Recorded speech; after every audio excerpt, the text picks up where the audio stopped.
Hello, everyone. This is MMA Interesting Prospects podcast. Today, our guest is Ryan Hoover, who will fight on Xtreme Fight Night for 12 August 14th. Hello, Ryan. How are you? I'm good. How's it going? It's good, and actually, it's kind of crazy because we spoke around 3 years ago.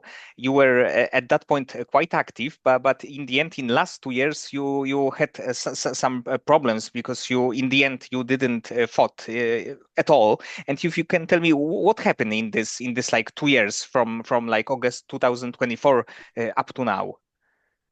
So my last fight was August 2024.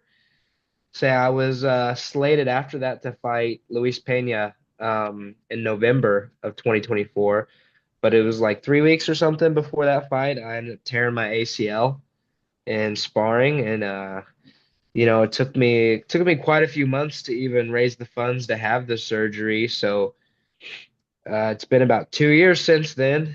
Just been a long road to recovery and finally getting back in the cage. Want to pick up right where I left off.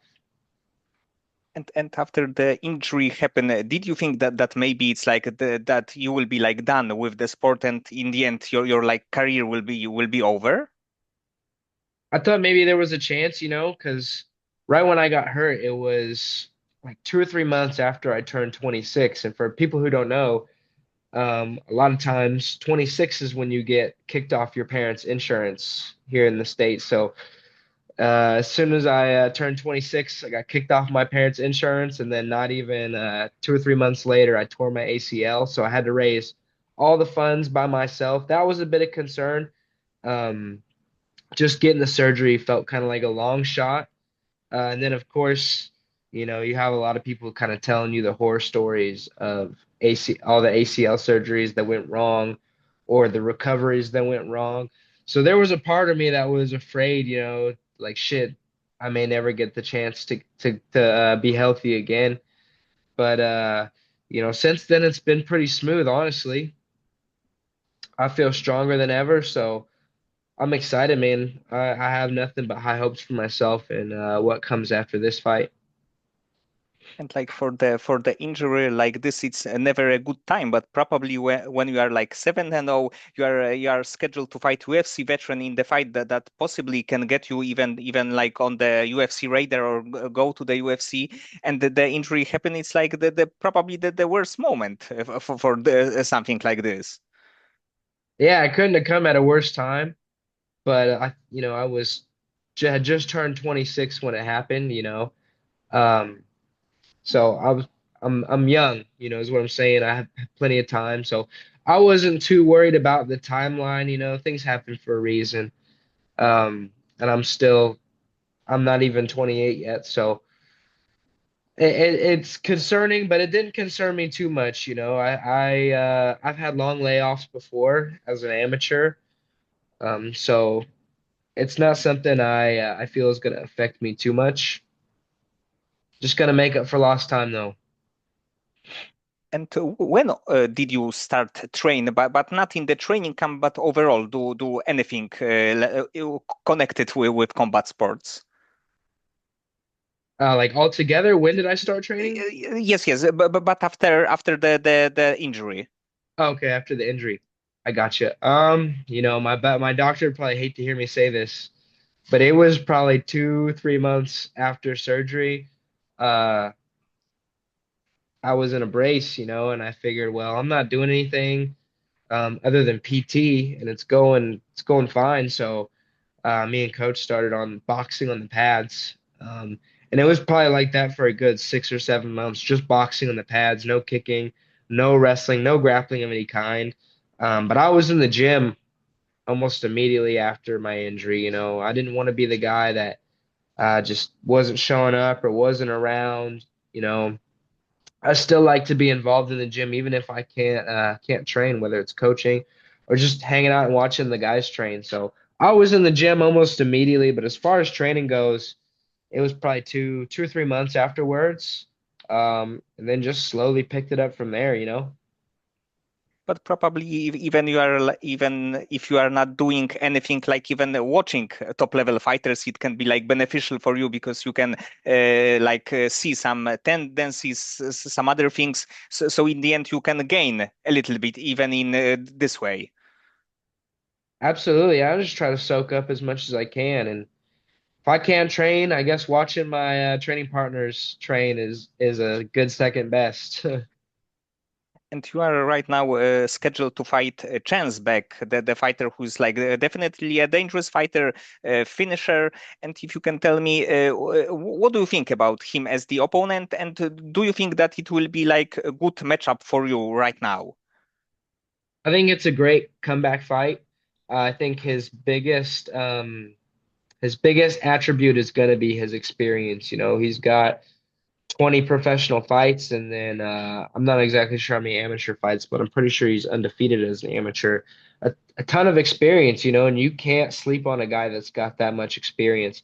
And he's got wins over guys who fought in the UFC, finishes over guys who fought in the UFC, you know, so he's definitely dangerous.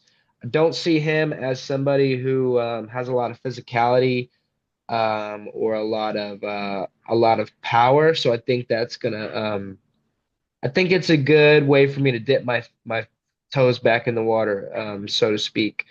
I'm definitely not sleeping on him. He's probably the most experienced opponent I've ever fought, especially as a professional. By no means am I sleeping on him. He's a great comeback fight, I think. And actually, your training partner, Tracy Reader, fought him recently. Yeah, yeah. So I think that was 2 fights ago for Tracy. He finished Chance in the first round. Um, I hope to do something similar. And it will be a lightweight bout. Yes, sir. This fight's going to be a lightweight. I just hired a nutritionist, so this will be the first time I've ever worked with a nutritionist. Excuse me. So hope to make 55 easy, and then after this, I plan on going back down to my original weight class as a featherweight. I think that's where I belong.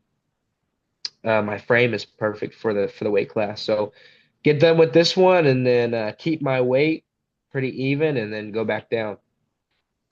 And actually, I was like quite sad, of course, that you were injured. But in the end, like the fight against Luis Peña on the paper, it would be like super interesting fight because his experience, because he fought against like really good fighters. So I'm really hoping that maybe after this fight, this promotion or some other promotion can book you against like this kind of level of the fighter. So especially like UFC veteran. Yeah, you know, there's no it's definitely a possibility that him and I could meet down the road. But I just want to keep getting challenged. You know, Luis is a good challenge. He's a long, lanky guy. He's got strong, straight punches. He's a southpaw. I think he would be a fun fight for me to have. So who knows? Maybe down the line we meet up again, whether it's XFN or wherever, you know. And right now, of course, you are an undefeated fighter. But when you are in the cage, do you like think sometimes about this kind of thing that you are undefeated and you don't want to lose this out? Do you feel something like this that you just can't lose? Definitely added pressure, you know. The sport puts a lot of emphasis on a perfect record, but I approach every fight the same. Uh, so even if beforehand it adds a little bit of pressure, once I'm in the cage, it's the same process going in my mind. I approach it the same. Um, so yeah, there is a little added pressure, but at the same time, it's it's a fight, and I've had a ton of them. So it doesn't really make me any more uncomfortable. You know, and I kind of look at it as an advantage. People see an undefeated record and it's a little intimidating. So I like to use that to my advantage, you know. And because you are undefeated and you have, I believe, five finishes right now, but in the end, were there any fight after the results? So of course you won, but you were like not super satisfied because the way that fight happened. Yeah, so like my first pro fight was it was a very sloppy fight for me. It was against a guy with a lot of fights, another guy with a lot of fights, fighting from Greg Jackson. Um, and I won just by split decision, barely edged it out. I was very I wasn't happy with that performance, but I was happy to have gotten the win. Other than that, my third pro fight, I won by decision, but there were multiple times I fought Jordan Brown in my third pro fight. And there were maybe one or two instances where I had him out, dead to rights. And then one time the round ended, and I really feel like I could have finished that fight, but it was a dominant performance, still a good dominant performance for me. And since then, I've had nothing but finishes. So I'm not I don't like to reflect too much on what I could have done different. Just what I can do better in the future. And also, you fought twice against the fighter. I believe it was like Nick Fields, but you finished him two times by rear naked choke in the second round, right? This was like a super similar result. Yeah, so I didn't plan on fighting Nick twice, but just by circumstance, it was a last minute thing. Neither one of us had an opponent a week out from the fight. So we both agreed to do it again, make a check. It was Nick was a hard fight.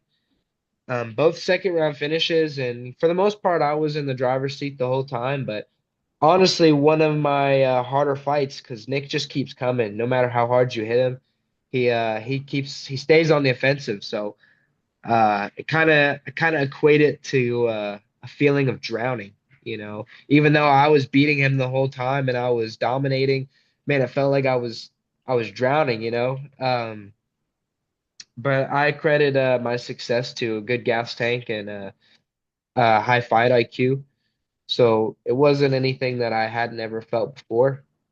Um, all these fights I feel like have just helped me get to the point where I'm at. Feel like I've seen almost everything. So. I feel fully prepared for this one, despite Chance's experience with 20 pro fights. Um, I have almost 50 fights myself between amateur and professional, Muay Thai, kickboxing, and MMA. So I'm ready to use it all. And because you spent in the after the injury a little bit time like boxing, do you think that in this fight you may go for some maybe some kind of crazy knockout? Because in the end, in your record, you have one knockout and four submissions. But do you think that it can be like chance for you to add like the second one? I really hope so, man. Uh, I wouldn't say I'm pillow fisted, but I'm not exactly an explosive guy. But I like to take the win however I can. Usually if you beat somebody for long enough, they're gonna give you a reason. They're gonna give you the submission, or they're gonna let you TKO them. So I'm gonna take whatever comes first. I've been dedicating a lot of time to my striking since I've come back from my injury, so I'm hoping that it pays off. And maybe I get the knockout, maybe I get a sub. As long as I get a finish, I'll be happy. And I think that overall your team is like fighters from your team are getting like really good results because like Tracy Reader of course is got this really good momentum behind him. Like Gage Nolan is one of the best amateur fighters I think right now. And do you train also with maybe other great fighters but maybe with a little bit like less no names right now? So yeah, I'm fighting out of two gyms. I train at Carson Fight and Fitness. That's where I train with Tracy and Gage and a lot of those guys most of the time. And then I also train at Forza Combat Sports. Both of these gyms have amazing fighters, And some of the best guys in the gym are guys that are still amateurs, Some guys that are relatively unknown. These and a lot of these guys have fought international fights. and like couple pros, and of course Tater McSpadden I train with frequently. He's another great pro fighter that I train with out of Carson's.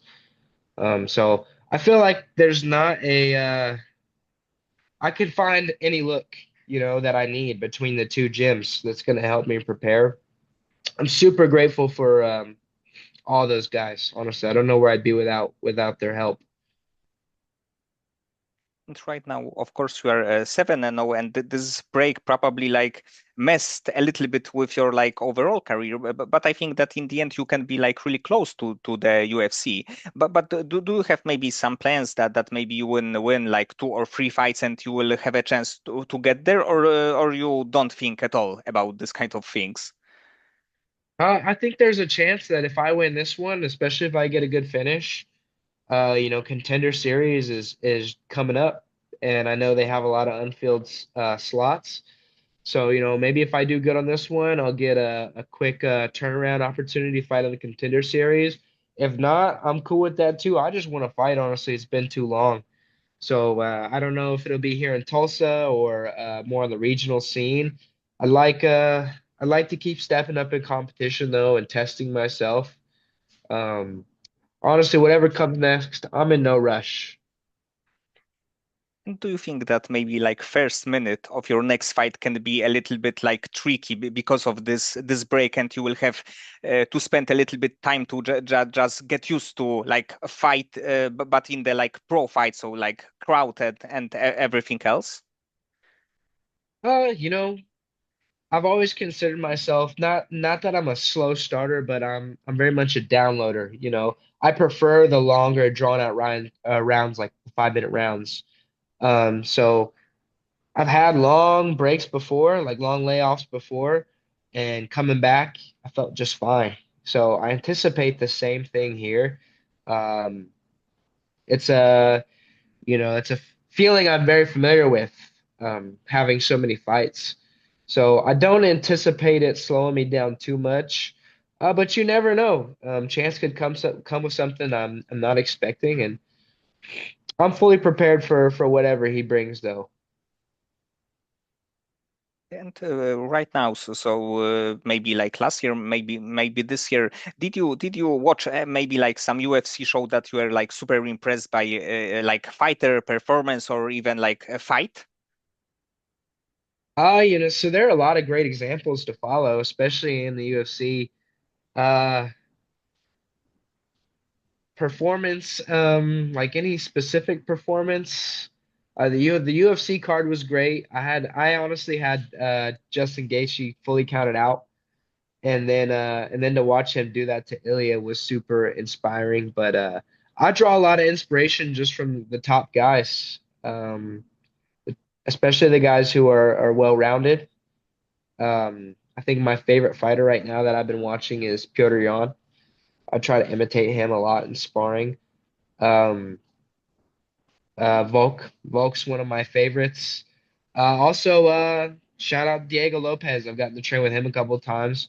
Watching him train and then watching him fight, like his Jean Silva fight, his last fight, beautiful performances. So I draw inspiration from those guys. Um, yeah, Yes, but actually, I saw that you had a chance to train with Diego, but he's this kind of fighter that he may have like maybe a little bit tough round, but in the end he will find a way to win the fight by some crazy technique. And I think that right now, of course, he's like Volkanovski fights. Maybe he wasn't like the best, maybe like game plan, but outside of that, if not Volkanovski, he would be like in the contender fight. yeah. I mean, Diego's a dog who you can never count out. You have to be 100% focused the entire fight because if you're not, you're gonna slip up and he's gonna catch you in an exchange. Guys like that are super impressive because they're super opportunistic, and if you slip up, they're gonna seize the opportunity. The fight's gonna be over. Um, and I like to draw from that a little bit myself.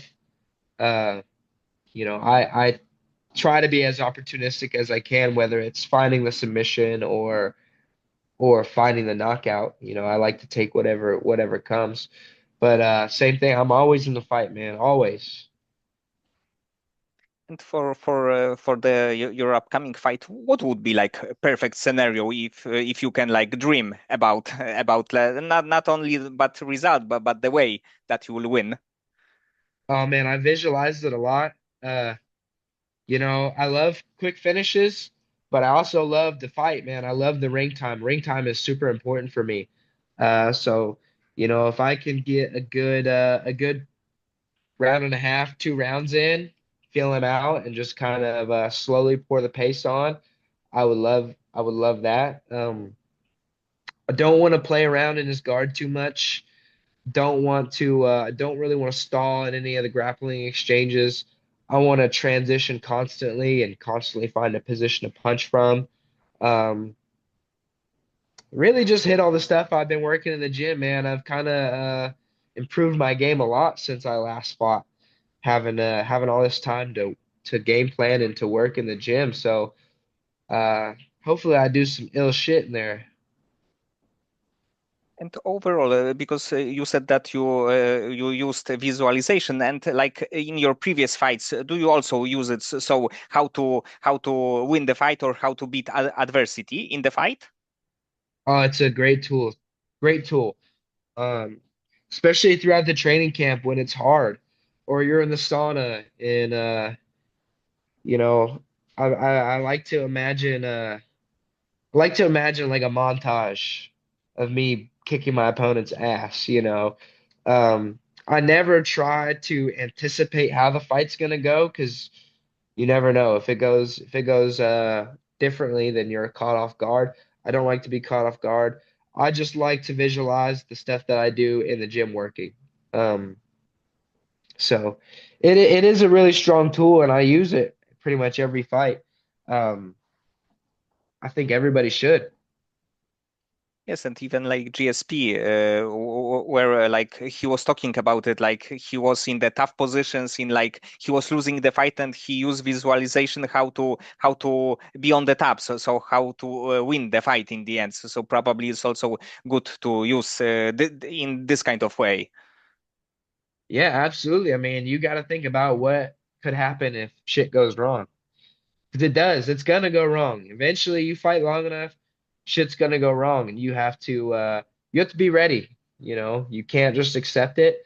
It's not like you have to have a plan, but you have to be willing to work out of bad spots and bad positions, and you just gotta want it, honestly, more than anything. Um, but yeah, visualization's a great tool. Okay, Ryan. So many thanks for the time and for conversation.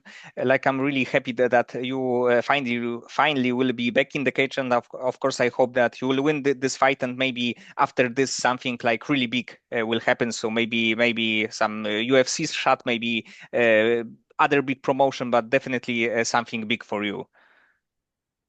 Yes, sir. God willing.